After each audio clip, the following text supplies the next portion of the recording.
Que vous inspire cette 17e université homme entreprise?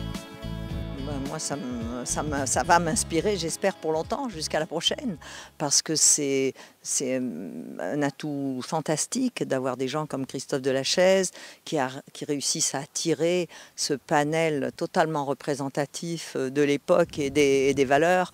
Aujourd'hui, tout le monde cherche à donner du sens. Nous, on est plutôt favorisés de ce côté-là, dans un grand cru bordelais, parce que c'est merveilleux d'être artisan le matin, châtelain le soir et vigneron tout le reste du temps. Mais c'est vrai que c'est levé un peu grâce aux grands esprits de notre époque. C'est un privilège merveilleux. Est-ce que vous pensez que dans l'entreprise, et même dans notre société actuelle, en pleine accélération, on devrait peut-être plus regarder justement ceux qui produisent, ceux qui font le vin notamment, et s'inspirer de l'histoire, du patrimoine, du terroir?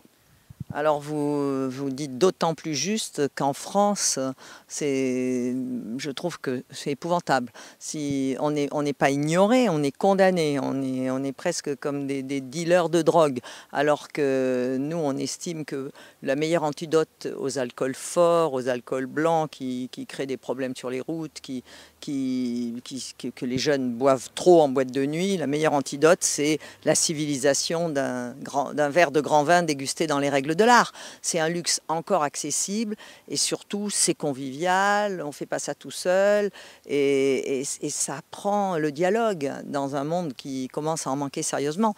Et en France, moi je trouve que honnêtement on a encore les séquelles de cette abominable loi E20 et, et c'est dur pour nous, alors que le roi d'Espagne vient à chaque Vinexpo encourager ses troupes.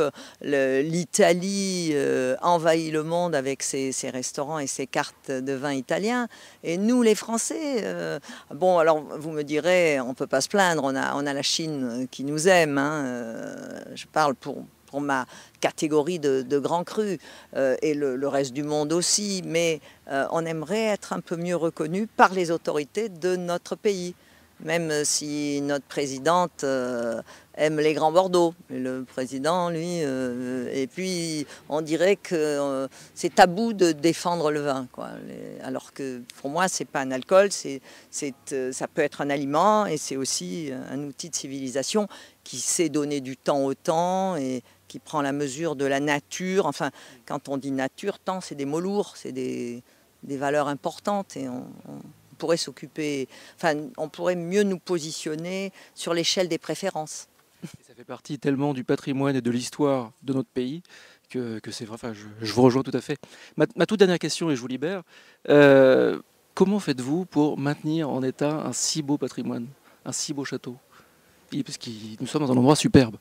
Bah, c'est facile parce que quand vous héritez d'un grand terroir, ce qui est le cas, et que vous habitez sur place, vous n'avez qu'une envie. C'est bon, la formule ultime, j'allais dire, de l'orgueil humble. Parce que vous êtes forcément humble, parce que vous dépendez de ce qui se passe au-dessus de votre tête. Et on en sait quelque chose dans cette année particulièrement compliquée.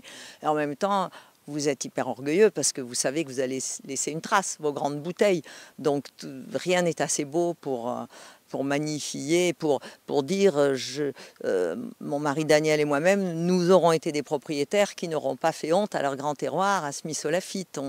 On fera partie des gens dont peut-être les descendants de nos petits-enfants se souviendront quand ils ouvriront un bouchon.